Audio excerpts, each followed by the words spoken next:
Okay, we're going to talk a little bit about the effects of divorce on children from Mavis Hetherington and Judith Wallerstein. Hetherington is a longtime kind of pioneer in the uh, effects of divorce research area, and you're familiar with Wallerstein already. I want to recommend one other book to you. This is called For Better or For Worse, Divorce Reconsidered. It's by Mavis Hetherington and John Kelly. It contains some good research on the effects of divorce. It's from, let's see if I can tell you really quickly, 2002.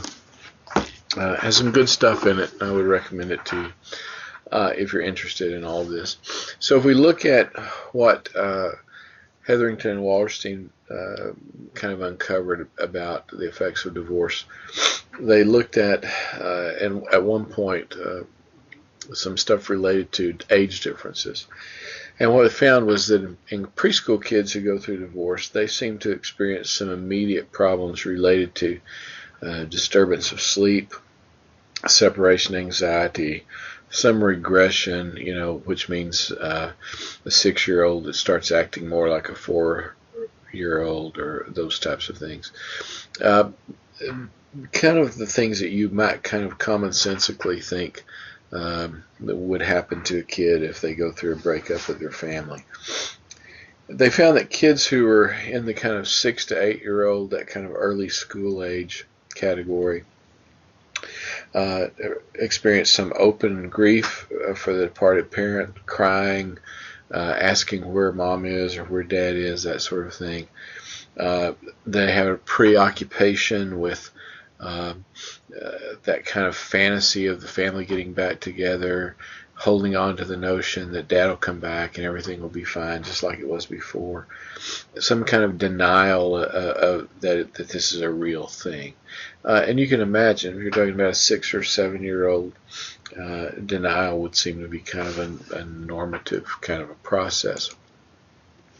Kids who are kind of in that older elementary school age, they found experienced more anger, a sense of powerlessness, frustration, and were really prone to try to pick a parent that was good and a parent that was bad.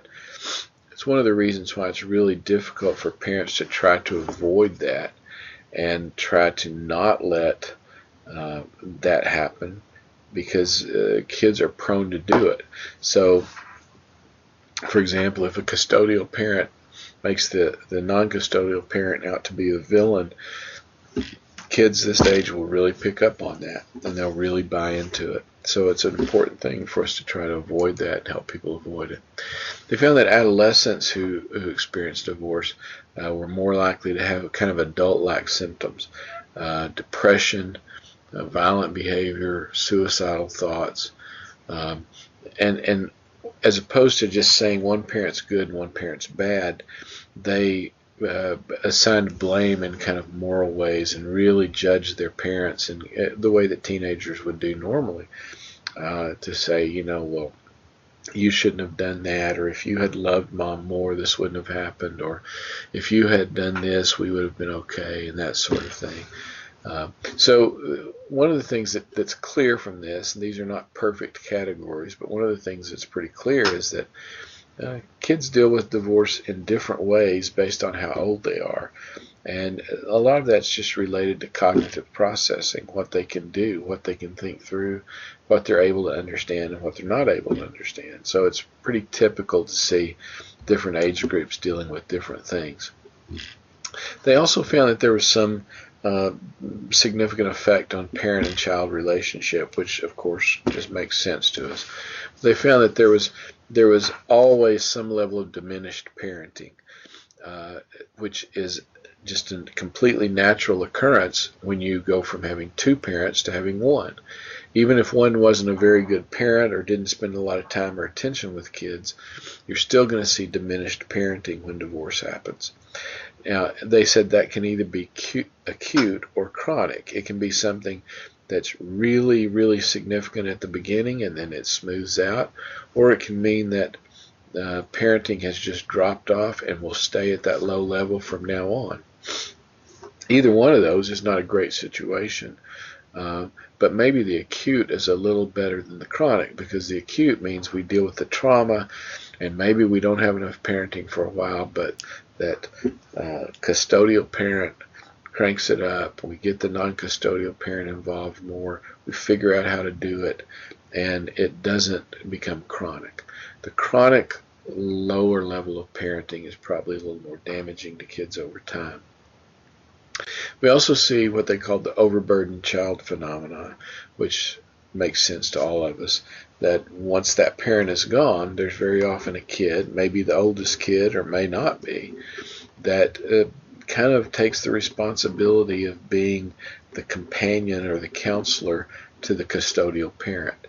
And although that may be slightly healthy for kids in some ways because it gives them a job to do and that sort of thing, it's usually more of a burden than a child is equipped to bear, almost always. And so it's really common, especially with an adolescent, or but it can even happen to kids much earlier than that a custodial parent, very often a mother, will depend on that kid to kind of be their comforter and their counselor in some ways.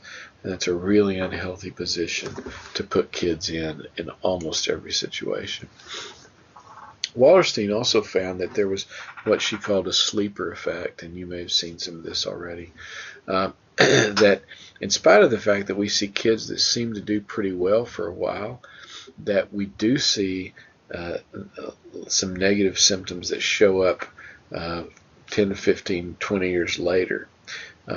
She found that out of 131 kids studied since 1971, they tended over time to be more erratic in their behavior, more self-defeating, more substance abuse, more relationship problems. Even though that difference was not always huge, it was always there. So there is this sleeper effect that seems to show up. Hetherington and Kelly, in this book I showed you a while ago, also looked at kind of what happens to the parents after the divorce, what happens to the adults. So here we've shifted just a little bit. We're not talking about the effect on children. We're talking about the effect on the adults that got divorced. And they looked at 1,400 different families over 20 years. So this is a huge, long study. And they found that after divorce, people seem to kind of fall into 4 different categories. First of all, the enhancers. These are the ones whose lives improved after the divorce. They found that about 20% of people who get divorced experience some enhancement. They found that about 10% of the people fell into a category that they called competent loners. These are people who didn't seem to reconnect with someone after the divorce, didn't remarry, didn't have solid good relationships, but didn't just fall apart. They seemed to just be competent but alone, not really any improvement showing. They found that about 40% of people who got divorced, they put in the category of different situations, same problems, about 40%. So 4 out of 10 people who get divorced tend to find somebody else, but then they experience the same old junk. Their situation doesn't improve, it just changes. And then they said, they threw in this last category that they just called various stages of misery, and they said about 30% of people who'd gone through divorce just lived kind of an unhappy life. They weren't enhanced, they weren't even competent, they just were not happy, and some of them even miserable. So what we see there is that very often people are looking for divorce to improve their life situation, and what we find is that about 20% of people have that experience. The vast majority of people post-divorce don't get better. They either stay the same or they get worse. Who gets better? The ones who get remarried. Um, Now, not always, of course. There are those groups of different situations, same problem people that keep doing the same old stuff. But those enhancers who say that their life improved, most of them are people who find good, happy marriages. Not a lot of those people are the ones who are alone. Those are mostly folks who find happy relationships to be a part of.